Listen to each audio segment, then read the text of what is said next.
Boa noite a todos. Estamos vivendo mais um estudo da nossa sequência do programa do estudo sistematizado, agora na parte em que estamos revendo, acredito que para a maioria dos companheiros, para alguns, quem sabe, tomando conhecimento pela primeira vez das lições do Evangelho. Um capítulo muito bonito nos reúne hoje aqui, que é o amar ao próximo como a si mesmo. São 15 parágrafos, textos do Novo Testamento, muitos comentários de Kardec, nas instruções dos Espíritos, uma equipe assim de espíritos que deixaram um nome assim famoso, trabalhos, à sua época reconhecidos e também depois pela posteridade e pela profundidade das suas ideias. Fenelon, um importante filósofo e arcebispo de Cambrai, Pascal, o célebre escritor e matemático, a rainha Isabel de França, Lamennais, também filósofo e teólogo, e ainda mais, Lázaro, que deixa uma mensagem belíssima sobre o amor, Sanson, que fora companheiro de Kardec na Sociedade Parisiense de Estudos Espíritas, e um nome nosso conhecido, Emmanuel. Não podemos afirmar ser o nosso Emmanuel, mas possivelmente deva ser Emmanuel, que mais tarde faria o desdobramento, participando assim do desdobramento da codificação nas obras subsidiárias aqui na terra brasileira. Uma equipe de peso para ilustrar um tema tão antigo e que todos nós gostamos não só de falar, mas principalmente de receber. Porque em questões de amor, nós gostamos muito que os outros nos amem. E é exatamente por isso que Jesus tinha um pequeno problema. Explicar para uma humanidade, àquela época, e também ainda hoje, que desconhecia totalmente o que é o amor, e Jesus teria que explicar, exemplificar, se utilizar de todos os recursos para que essa palavra passasse a ter um verdadeiro sentido. Compreendendo ainda as nossas dificuldades, os Espíritos selecionaram alguns textos do Evangelho na composição desse capítulo para nos explicar o que é o amor. Primeiro mandamento maior é uma cena que acontece quando Jesus estava ensinando no templo, o que despertou a animosidade dos fariseus, que já sabia que o mestre, em outra oportunidade, havia conseguido, aqui o texto diz assim, feito calar os anciões e os sacerdotes, ou seja, na conversa, na quase discussão que se estabelece, Jesus consegue fazer com que eles se calem pela lógica dos seus argumentos. E é com a intenção de irritar Jesus que eles lhes propõem essa questão. É o texto número 5, para quem estiver seguindo o Evangelho. Eu não sei porquê, mas eu tenho visto assim poucos companheiros trazendo o Evangelho nas reuniões. Sabe que é muito importante fazer dele o nosso companheiro, sempre tem jeitinho de alguma anotação, ele vai se tornando mais familiar. O livro estudado é aquele que quando a gente olha para ele, ele já abre na página certinha, sozinho. Assim, sugeriria que os companheiros trouxessem o seu Evangelho. Ficaria mais fácil agora, por exemplo, o texto número 1 diz o seguinte: os fariseus, tendo sabido que ele tapara a boca aos saduceus, reuniram-se, e um deles, que era doutor da lei, para o tentar, propôs-lhe esta questão: mestre, qual o mandamento maior da lei? Jesus respondeu: amarás o Senhor teu Deus de todo o teu coração e de toda a tua alma e de todo o teu espírito. Este, o maior e o primeiro mandamento. E aqui tendes o segundo, semelhante a esse: amarás o teu próximo como a ti mesmo. Toda a lei e os profetas se acham contidas nesses dois mandamentos. É um trecho narrado por Mateus no capítulo 22, versículos 34 a 40. O mandamento maior, portanto, Jesus afirmaria ser o amor o amor que nós vamos oferecer, que nós vamos dedicar a Deus e ao próximo. Ou seja, parece que o que tudo indica, na maneira como o capítulo vai sendo conduzido, que o mais importante amor é aquele que nós vamos oferecer.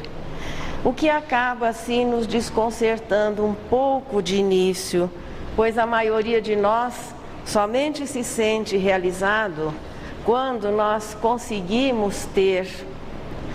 E essa é a eterna pergunta: você me ama? De ambas as partes, tanto dele para com ela, como dela para com ele. Aquela necessidade, aí sim a pessoa passa a se sentir segura de que alguém o ame. Só que, ao que tudo indica, na maneira como o texto vai sendo conduzido, que o conceito de felicidade humano é receber amor, mas o conceito de amor da filosofia cristã é você doar amor. Meio difícil se estabelecer de pronto um denominador comum entre situações tão antagônicas, tão distanciadas entre si. A maioria de nós, quando não se sente correspondido naquele amor que nós julgávamos existir. E tem um detalhezinho, viu, gente? Quando nós estivermos nos sentindo muito infelizes porque alguém nos diz que deixou de nos amar, não se aborreça. Quando se ama, nunca mais se vai deixar de amar. Se alguém diz que não nos ama mais, não chore, não lamente, você não está perdendo nada. Simplesmente não existia. A pessoa possivelmente estava equivocada nos seus sentimentos e nós imaginávamos que estávamos tendo uma retribuição. Portanto, quem ama não deixa de amar sob circunstância nenhuma, ainda que não permaneça junto ou não possa estar junto. O amor independe de uma proximidade física ou de uma possível correspondência. Quem ama vai amar para sempre. Se alguém diz que não nos ama mais, sem motivo para tristeza ou para tragédia, não estamos perdendo nada, estamos apenas enganados. Aquele que diz que não ama mais e nós que acreditávamos que esse amor existia. Por isso, sentir-se triste e às vezes se chegar até a tragédia, porque de repente nós tomamos consciência ou alguém nos diz que não nos ama mais, isso não é motivo para infelicidade, lembrando lá do capítulo do Livro dos Espíritos. O cristianismo vai colocando a felicidade individual no sentimento que deve existir, que deve ser desenvolvido por cada um de nós. Amar não é receber amor. Amar é ampliar a nossa capacidade, desenvolver os sentimentos. E a partir daí, nós vamos sendo cada vez mais felizes exatamente pelo amor que se possa oferecer. Jesus estabeleceria o amor a Deus e o amor ao próximo como o resumo de toda a lei e dos profetas. Mas ele sabia perfeitamente que de pronto nós não nos habituaríamos a esse estado novo de coisas, que demoraria muito, como está demorando, para que nós entendêssemos, habituados a receber, a nos sentirmos realizados quando recebemos, que não seria muito fácil mudar o nosso interior e considerar felicidade a ampliação da nossa capacidade de amar. Por isso ele teria que explicar muito bem, em primeiro lugar, o que é o amor. O amor tem início naquele sentimento que nós comentávamos no estudo anterior. A piedade, ela começa a identificar o desenvolvimento da caridade. A partir do momento que nós começamos a sentir assim a necessidade do próximo, começamos a sentir que o próximo tem alguns direitos e vai tendo, à medida que o nosso sentimento vai se ampliando, ele vai passando a ter os direitos que nós também julgamos ter. Esse é o comecinho do sentimento que se chama amor. Aí vem uma outra história, e os Espíritos ilustraram esse capítulo com algumas histórias, Uma parábola que Jesus conta dizendo o seguinte, é o texto número 3, para quem estiver seguindo aí o Evangelho. O reino dos céus é comparável a um rei que quis tomar contas aos seus servidores. Tendo começado a fazê-lo, apresentaram-lhe um que lhe devia 10.000 talentos.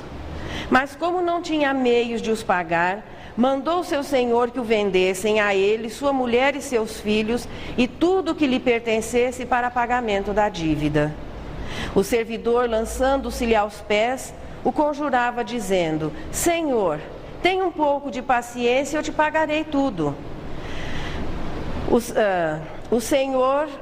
Então o Senhor, tocado de compaixão, o mandou embora e lhe perdoou a dívida. Esse servidor, porém, ao sair, encontrando um dos seus companheiros que lhe devia 100 dinheiros, o segurou pela goela e quase a estrangulá-lo dizia, paga o que me deves. O companheiro, lançando-se-lhe aos pés, o conjurava dizendo, tenha um pouco de paciência e eu te pagarei tudo. Mas o outro não quis escutá-lo, foi-se e o mandou prender e para tê-lo preso até pagar o que lhe devia. Sempre quando nós fazemos alguma coisa, é importante considerar-se que nós temos sempre alguém a nos observar.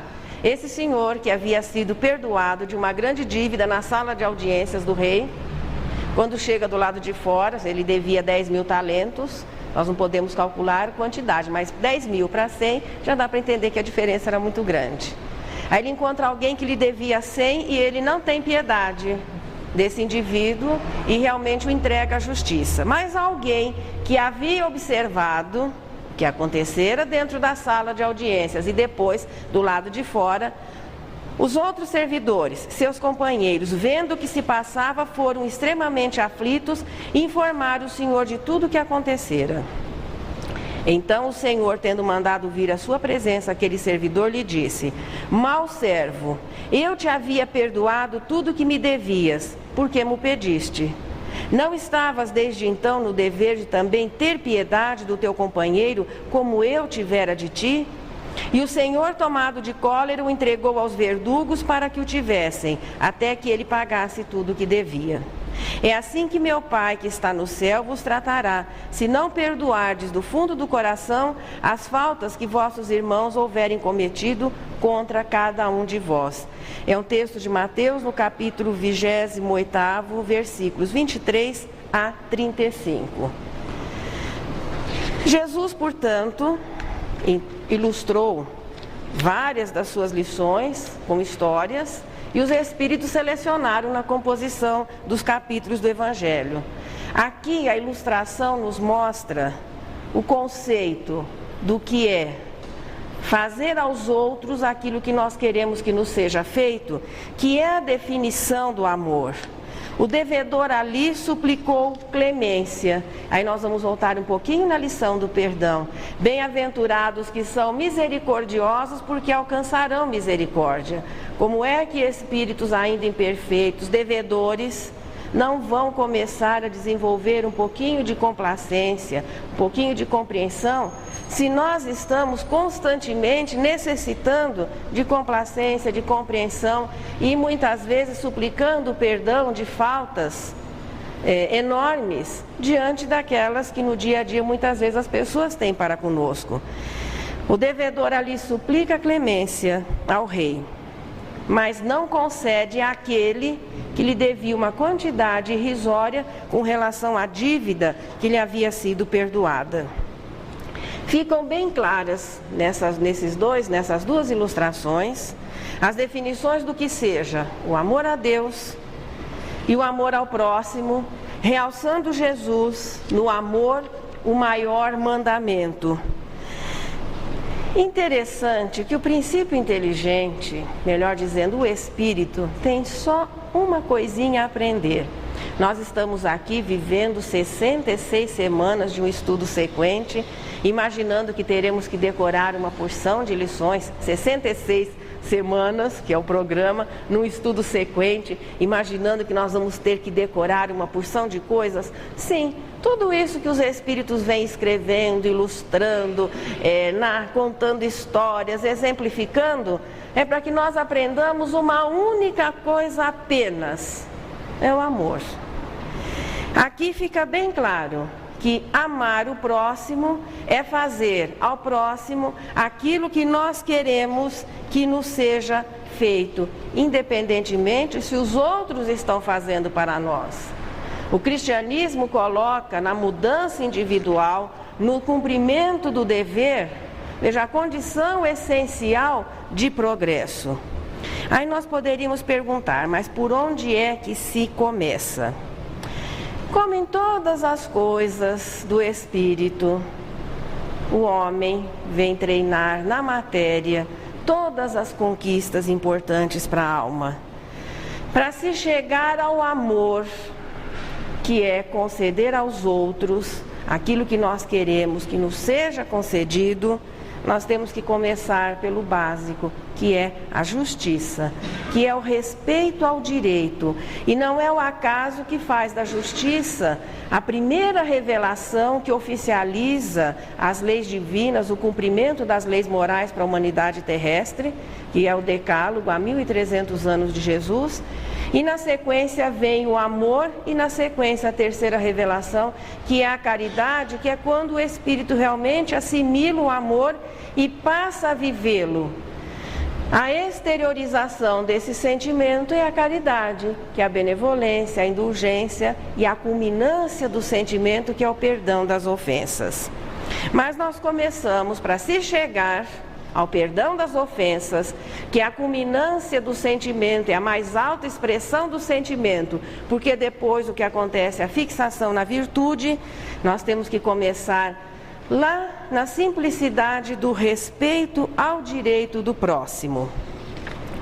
O quadro anterior, esse quadro anterior retrata, veja, a situação de piedade, fazer aos outros aquilo que nós queremos que nos faça. No caso ali, era misericórdia. Ele havia sido perdoado e deveria ter naturalmente perdoado também. Como é que se começa pela justiça? Os Espíritos selecionaram um trechinho aqui interessante. Para quem estiver seguindo o texto, o parágrafo número 5, que é aquela passagem denominada "Dai a César o que é de César". Os fariseus, tendo se retirado, entenderam-se entre si para enredá-lo com suas próprias palavras. Sente-se em todo o Novo Testamento que existia assim uma observação. Os fariseus, as autoridades ali judaicas, mantinham Jesus sobre uma austera vigilância.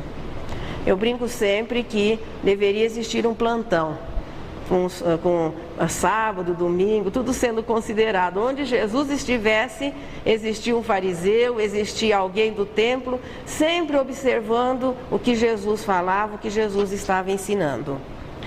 Mandaram então aos seus discípulos, em companhia dos soldados herodianos, dizer-lhe: Mestre, sabemos que és veraz e que ensinas o caminho de Deus pela verdade, sem levares em conta a quem quer que seja, porque nos homens não consideras as pessoas. Dize-nos, pois, qual a tua opinião sobre isto? É-nos permitido pagar ou deixar de pagar a César o tributo? Jesus, porém, que lhes conhecia a malícia, respondeu: Hipócritas, por que me tentais? Apresentai-me uma das moedas que se dão em pagamento do tributo. E tendo-lhe eles apresentado um denário, perguntou Jesus: De quem são esta imagem e esta inscrição? De César, responderam eles. Então observou-lhe Jesus: Dai, pois, a César o que é de César, e a Deus o que é de Deus. Ouvindo-o falar dessa maneira, eles se admiraram da resposta e retiraram-se. Jesus ali surpreende os soldados, surpreende os fariseus, surpreende as pessoas que estavam em volta e possivelmente até um pouquinho os discípulos. Porque o que é que se esperava, em primeiro lugar, o que é que o povo judeu esperava no Messias e está esperando até hoje? alguém que os liderasse a conquistar uma posição de supremacia no mundo. Pelo menos naquele momento em que viviam sob o jugo da autoridade romana, o que eles aguardavam no Messias, que seria o cumprimento daquela profecia desde o início da formação daquele povo, é que no mínimo, aquele que fosse reconhecido o Messias, os liderasse para que eles pudessem se libertar do Império Romano. Os soldados e os fariseus possivelmente aguardassem que Jesus não reconhecesse a autoridade de César, pois ele vivia falando por todos os lados que ele viria fundar um reino, que o seu reino não era deste mundo. O pessoal não entendia bem. Quando lhe apresentam a moeda, era um motivo, e se Jesus naquele momento tivesse falado alguma coisa diferente, a sua prisão seria efetuada ali, porque esse fato antecede algum tempo a prisão depois de Jesus. Mas Jesus não exorta o povo a um levante, ele simplesmente pergunta de quem era que era a imagem estampada na moeda, se era de César, e se pagasse o tributo a César. E a história de pagar imposto não agradava nem um pouquinho o povo judeu. Já havia sido motivo da divisão dos dois reinos à época de Salomão. Eles não foram historicamente habituados a ter assim responsabilidades maiores, eram de uma formação social nômade. Depois ajustam-se à terra e aos encargos que isso naturalmente iria requerer. E agora se viu na situação desagradável de não só ter que pagar os impostos, e os romanos eram extremamente zelosos quanto a isso, não só eram considerados os bens, mas a produção até das chácaras, inclusive até dos legumes que eram colhidos. Era um assunto muito sério para as autoridades romanas o pagamento de imposto, e era um assunto muito sério para os judeus aquele fato de ter que pagar imposto para um povo estranho. Jesus ali simplesmente não questiona se o direito que Roma se dava em cobrar os impostos, naquele momento, era moral. As leis humanas são temporais. E chegaria o momento em que aquele estado de coisas não seria daquela maneira. Chegaria o momento que a liberdade viria. Mas naquele instante, o que era bom senso, o que era lógico, o que poderiam alguns milhares de judeus contra as legiões romanas? Então Jesus não enxergava apenas a situação do momento. Ele sabia que o futuro seria diferente. Naquele momento, o bom senso era que se o direito humano era o reconhecimento ao dever de contribuir com os impostos para Roma, que eles fizessem. É um exemplo da justiça levado ao extremo. Não foi questionada a validade da lei romana, mas foi considerado que naquele instante essa era a lei. E que a obrigação do cristão, daquele que ama, era cumprir a lei. Esse texto foi colocado neste capítulo, e eu acredito que pareça assim, se nós não nos determos um pouquinho em procurar o espírito das palavras, ele parece deslocado. O que é que tem a ver pagar imposto, César, com amor? Mas se o amor começa na justiça, em primeiro lugar, nós temos que assimilar o princípio da justiça. A partir daí, o espírito se torna naturalmente honesto e começa a tomar como direito, por base do seu direito, o direito do próximo. Se naquele momento a lei temporal era o direito que Roma se concedia, passava a ser dever daqueles que já viviam as lições do cristianismo, respeitar esse direito. Era o exemplo, assim, do que é a justiça levado ao extremo. Porque ao cristão cabe cumprir os deveres estabelecidos pela convivência, para com a família, para com a sociedade, para com as autoridades, para com as legislações vigentes. Se outros não fazem, é problema dos outros, não é problema nosso. Ninguém veja, pode-se ser Pode-se ser justo sem amor, mas ninguém ama se não for justo. A justiça é a primeira aquisição da alma. É quando ele começa a reconhecer que os outros têm direitos iguais aos seus. É dever, portanto, do cristão conceder aos outros até o direito de não nos amar, o que é uma situação extremamente difícil, quando nós temos que reconhecer que, afinal de contas, a outra parte não tem o dever de nos amar, ainda que nós o amemos, e prosseguir em paz. A primeira regrinha, portanto, do amor não é prender, é libertar. Não imaginemos que, retendo as pessoas ao nosso lado, nós vamos conseguir que elas nos amem. A respeito disso, tem uma história bonita do folclore oriental. Existia uma princesa que todos os dias era despertada por um lindo pássaro azul que cantava assim canções maravilhosas no peitoril da sua janela. E ela acordava feliz, muitas vezes até aguardando o pássaro amigo chegar, e ele a encantava com os seus gorjeios. E a princesa se sentia tão feliz, mas um dia ela imaginou, por que não tê-lo o tempo inteiro comigo? E mandou que fosse feita uma gaiola de ouro. E quando o pássaro chegou, ela o prendeu na sua gaiola. Agora ele vai cantar todos os momentos, ele vai estar para sempre comigo.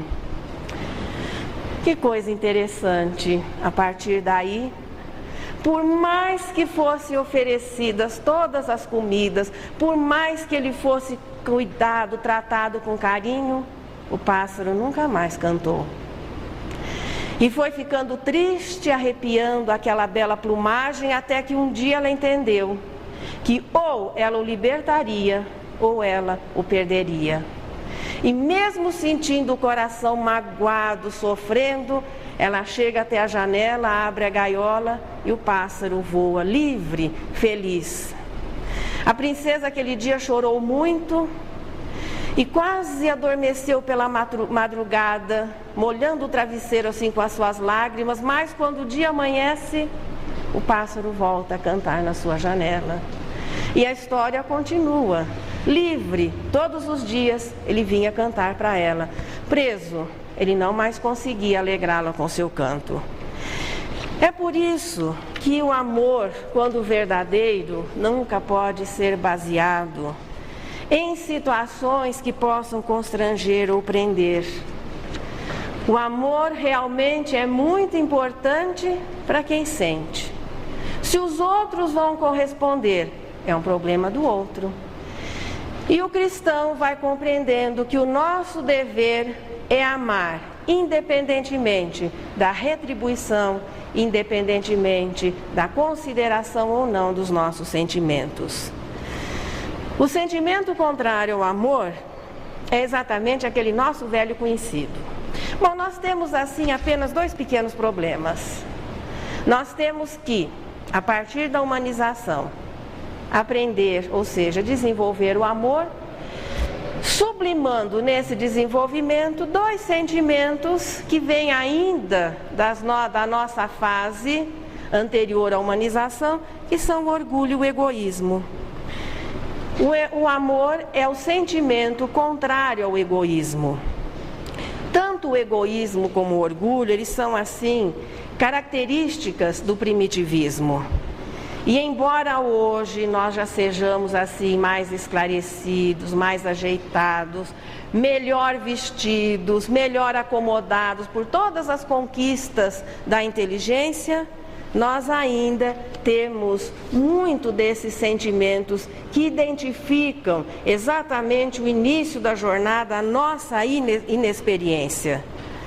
Portanto, quando o espírito vai sublimando o orgulho na humildade e o egoísmo no amor, isso é indício certo de progresso moral. Mas até onde se deve estender esse sentimento? Jesus aqui coloca no amor ao próximo. O próximo é qualquer pessoa, todas as pessoas, as que convivam mais diretamente conosco. Então o próximo é qualquer um. Então nós temos o dever de amar a todos. Mas nesse amor a todos, por exemplo, nós teríamos que amar até alguém que certamente é um problema para a sociedade. Aqui o exemplo assim, até onde nós vamos estender esse sentimento? Até aos criminosos? Hoje se questiona muito, nós vivemos a situação assim da deficiência da justiça, do sistema carcerário, em conseguir retirar da sociedade as pessoas que não podem ter uma convivência saudável. E a ideia seria um processo de reeducação. Qual é o nosso dever para com os criminosos, aqueles que não conseguem realmente viver em acordo com as leis? Bom, amar os criminosos não significa, é claro, sair aos abraços e beijos. Mas no sentido do amor, veja, nessa visão maior, nessa visão mais ampla, é conceder-lhes aquilo que eles têm direito. E o primeiro direito de todo ser vivo é poder viver. Aqui fica abolido, veja, o direito que às vezes algumas legislações se dão em procurar, através da pena de morte, eliminar as pessoas que são inconvenientes. Deus concede a vida ao espírito, concede através das suas leis o direito à vida material, e nós não temos o direito de tolher essa vida. Chega o momento em que aqueles que não conseguem conviver realmente em um planeta, à medida que a maioria vai progredindo, eles podem ser levados para um outro planeta. É o que assegura o Espírito Isabel de França neste capítulo. Só que esse é um probleminha de Deus. Quando eles vão deixar de pertencer a essa humanidade, é um assunto deles com as leis e com Deus. Enquanto eles aqui permanecerem, amar os criminosos é conceder-lhes o direito à vida, procurar, veja, respeitar esses direitos e procurar desenvolver recursos para que esses espíritos possam se educar. Aí Kardec faz a pergunta, puxa, mas até salvar a vida deles, tá bom, nós não vamos matá-los. Mas se um já estiver assim, meio encaminhado para a morte, nós temos o dever de salvá-lo? Seria até engraçado se alguém estivesse se afogando ou com um problema grave de saúde e quem fosse acudir pedisse a folha corrida.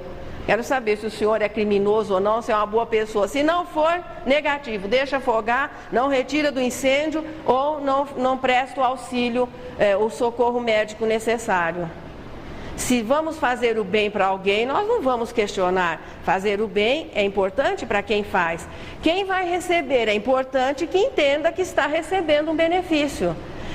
E talvez no momento em que a pessoa se sinta tocada, possivelmente é o importante para a transformação de um espírito. Então o dever do indivíduo, o dever da sociedade é respeitar, conceder o direito à vida e, se for necessário, até salvar a vida, porque é importante que aquela pessoa continue a viver.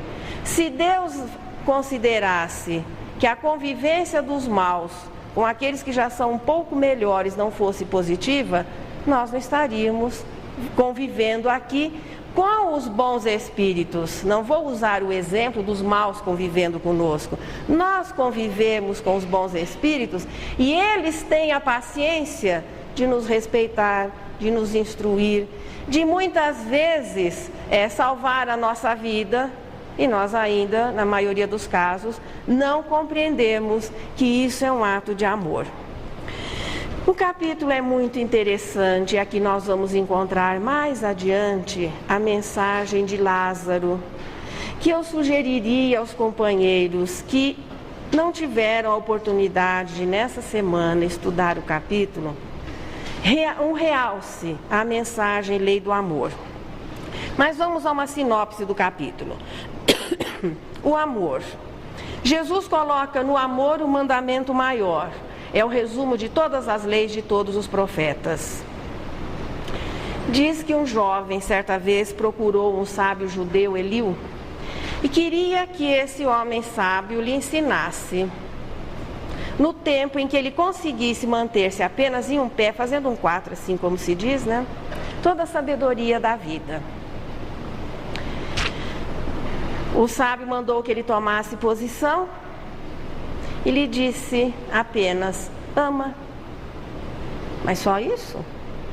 Pois é, tudo que foi dito antes, tudo que vai ser dito depois, é simplesmente para nós entendermos que esse é o mandamento maior, que essa é a única lei, que essa é a verdadeira sabedoria da vida. Por isso Jesus coloca no amor o mandamento maior, e o amor, essas 4 letrinhas aqui em português, é o resumo de toda a lei de todos os profetas. O que é amor? Se alguém ainda tem dúvida, mas afinal de contas o que é amar? É fazer aos outros o que queremos que nos façam. Um exemplozinho até de amor é quando a gente está, por exemplo, repartindo o bolo numa festa. E sempre quem reparte guarda o pedacinho melhor para ele. Se ele gosta da beirada, ele guarda a beiradinha. Se ele gosta do meio, onde está a mexinha, o pêssego assim, ele guarda aquele pedacinho para ele. Mas de repente, todo mundo servido, chega um convidado de última hora. E aí? Nós continuamos, que pena, mas olha, o bolo terminou agora. Ou nós vamos oferecer aquele pedacinho para aquela pessoa que chega. Como nós gostaríamos de ser tratados na festa? Que alguém nos oferecesse o pedacinho do bolo. Identificar se nós já estamos realmente começando a amar é ou dividir e ficar feliz em comer só a metade, ou se oferecermos o pedaço inteiro, nos sentirmos felizes vendo a pessoa saborear aquele pedacinho que era nosso. Eu estou usando um exemplo infantil, porque fazer aos outros o que nós queremos que nos seja feito é muito mais do que isso. Mas esse já é um bom recurso para avaliação, porque se tenhamos a certeza, se nós guardarmos o pedacinho e não oferecermos na hora em que nós formos comer o pedacinho escondido, não vai ter o mesmo sabor. Vai descer raspando, engasgando, porque a consciência a essa altura já não vai nos deixar em paz. Amar, portanto, é em todos os sentidos fazer aos outros aquilo que nós queremos que nos seja feito. E o que é que nós queremos? Em primeiro lugar, o respeito à nossa integridade física, o respeito à nossa integridade moral, o respeito aos nossos sentimentos. Nós queremos ter o respeito à nossa propriedade. Então é isso que nós vamos conceder aos outros. E também queremos muito compreensão para as nossas dificuldades. É exatamente isso que nós vamos começar a oferecer. E estender essa situação a todos, até com os criminosos. Pois é, muitas vezes situações, noticiários de jornal, de televisão, de rádio, despertam assim a animosidade daqueles nós que nos julgamos boas pessoas diante de tantos quadros tristes de pessoas ainda dadas à violência. Comentar esse quadro e ficar falando que deveria existir pena de morte para picar, fazer aquilo, transformar em patê, isso é falta de caridade. Porque num quadro desses, quem é que vai sofrer mais? Aquele que no momento é o criminoso. É aquele que precisa da caridade, pelo menos da compreensão. Porque o amor enxerga no mal, não o mal, mas ignorância do bem. Então é o treinamento. Se ainda nós não temos nenhuma palavra boa para dizer com relação a um assunto desse, que pelo menos nos concedamos o silêncio. Então é esse treinamento que não está assim fora do alcance, não. É o respeito e a piedade, coisas bem dentro da nossa realidade. O texto número 8, que é a mensagem de Lázaro, nos conta a história do amor. Claro que todos nós nos sensibilizamos com a história do pássaro azul. Essa é uma história de amor. Mas Lázaro não é história de amor. Lázaro nos conta a história do amor. Como é que nós chegaremos ao amor. Primeira fase. Durante alguns milhões de anos, melhor dizendo, o princípio inteligente vive as experiências materiais, iniciando esse processo no reino mineral, depois vivendo as experiências do reino vegetal, do reino animal. O que é que se aprende por ali? André Luiz faz um cálculo que das algas ao raciocínio, o princípio inteligente teria levado 1 bilhão e 150 milhões de anos, fazendo o quê? Aprendendo a amar-se. Nos amar, nós já aprendemos. E nós podemos ver isso nos seres mais simples da natureza. Como os animais cuidam de si, como eles cuidam da sua prole. Quem é que não se sente encantado? Ilustra muito bem o quadro, os felinos, que parece que muitas vezes a nossa visão tem um comportamento assim violento. Mas vocês já viram, seja leão, onça, gato, tomando sol? Como ele cuida do pelo, assim, com que cuidado ele se cuida, toma aquele banho lambido assim, mas fica brilhando, pega as unhas todas assim, limpa uma por uma. Então você olha assim, nem a mais vaidosa das mulheres demonstra tanto cuidado com a sua aparência e com o seu corpo, como um felino quando ele está cuidando de si. Particularmente, que eu acho que é uma expressão lindíssima do amar-se, dentro daquela realidade, ainda não é um sentimento. Cuidando do corpo, vivendo as experiências todas que a matéria nos oferece, nós aprendemos uma coisinha, o que é bom para nós e o que nós gostamos que nos seja feito. Isso qualquer bicho tira de letra. E qualquer australopiteco da vida também. Cada um sabia qual era a pele que ele mais gostava, a gruta que mais atendia às suas necessidades. Procuramos depois, vencendo esse período de 1 bilhão e 150 milhões de anos, estamos possivelmente aí por 2 milhões na espécie humana, agora aprendendo uma outra fase da lição.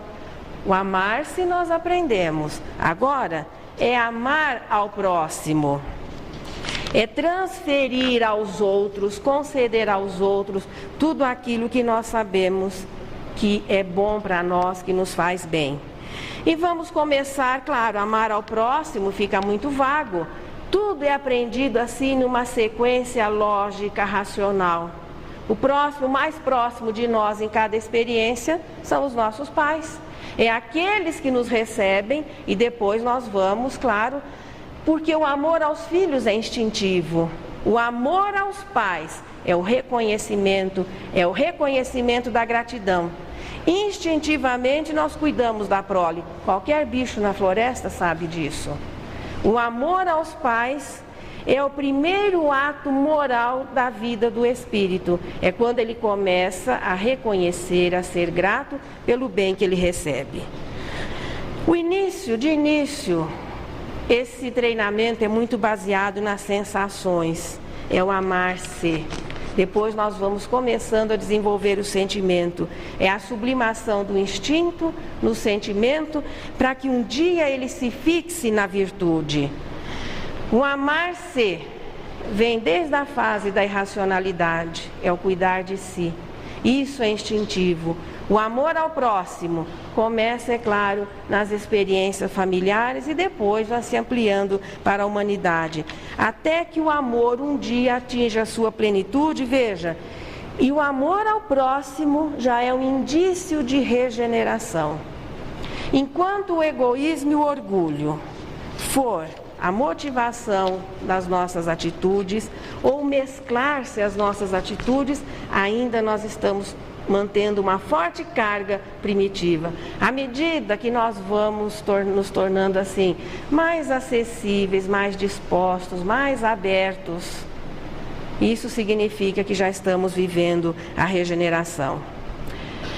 O amor resume toda a doutrina de Jesus. Fácil, não? 4 evangelhos, composto de vários capítulos, tudo que se escreveu depois, tudo que se disse antes, toda a bibliografia espírita, toda a bibliografia de todos os autores que se propõem a falar sobre Deus e o próximo, para que nós aprendêssemos uma única coisa, é o amor. Nós tivemos 1.150.000.000 de anos para aprender o que era importante para nós, o amar-se. Da racionalidade, angelitude, nós vamos ter todas as reencarnações que se fizerem necessárias. Não existe uma programação de tempo para aprender uma coisinha só, o amor. O amor é a única lei que existe no universo. Com esta única lei, Deus criou, mantém o universo, nos criou e nos educa. É só isso que o Espírito tem que desenvolver, o amor. Hoje se falou da caridade até para com os criminosos. Vamos ver o que Maria Dolores nos fala dos ofensores, das pessoas que acabam testando a nossa paciência, a nossa misericórdia. À frente do dia a dia, não ouvides, alma boa. Se alguém te fere, perdoa. Nas lutas que vêm e vão, resguarda-te em paz no mundo. Ofensa, às vezes, na vida, vem da lágrima escondida sob a forma de agressão. Nas áreas do pensamento, sem queixas e sem consultas, existem dores ocultas e estradas que ninguém vê. Vemos certos ofensores que espalham pedras em bando, trazendo o peito sangrando, só eles sabem por quê. Esse carrega consigo enfermidade obscura, outro guarda a desventura de uma afeição infeliz. Outro deseja esquecer a rebeldia tenaz, mas já não sabe o que faz e nem pondera o que diz. Outro surge em doce face, por vezes é quem mais amas, traz por dentro o peito em chamas, embora disfarce a dor. A pessoa que te agride é sempre quando reponte, deserto pedindo fonte, angústia esmolando amor.